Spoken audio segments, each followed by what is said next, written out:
বিদ্যুৎ অফিসে কেনা আছে ভাইরা? এই কিটা এই চান্দা ভাই আমি দেখ এই আমি কি চান্দা নিতে আইছেন বিদ্যুৎ অফিসে? না, আমি চান্দা চাই না, তুই দে তাই চান্দা তাহলে কি দিমু? বিদ্যুৎ দে। চান্দা ভাই আপনি বিদ্যুৎ অফিসে কোনো মাপ সৃষ্টি করবেন না, দেশে কিন্তু আইন আদালত আছে। আর তোর পুলিশ জেল হাজত তুই লইয়ে সব আমার বাসায় আয়। স্যার এই চান্দা ভাই আমার অফিসে যাইয়া হুমকি তুমকি দেশে ভাঙচুর করতে গেছে, ওনার বাড়ি বলে কারেন্ট নাই, এই দোষ আমার। আর মনে করেন যে আমার এলাকায় মাঝে মধ্যে দুই একটা ঘরে যদি কারেন্ট দেয়ও, হ্যাঁ আমার ঘরে দেয় না, ওর লগে আমার পার্সোনাল শত্রুতা আছে যে ওই আমার ঘরে কারেন্ট দেয় না। যদি পার্সোনাল শত্রুতা করেও কারেন্ট না দেয় তাহলে ওরে গ্রেফতার করা হবে, আর আপনার অভিযোগ যদি মিথ্যা প্রমাণিত হয় তাহলে আপনাকে গ্রেফতার করা হবে। আরে মাওলা স্যার দেখছেন ওর মিটারে তো টাকাই নাই, উল্টা আরো 800 টাকা মাইনাস হয়ে মিটার বন্ধ হয়ে রয়েছে।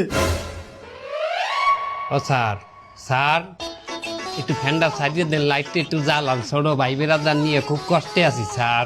ফ্যান লাইট চালাবো কি করে, আমাকে থানায় কারেন্ট নেই। টাকা আপনাকেও কি মিটারে মাইনাস হয়ে রয়েছে? আপনারা কি টাকা ভরেন নাই মিটারে? হাট!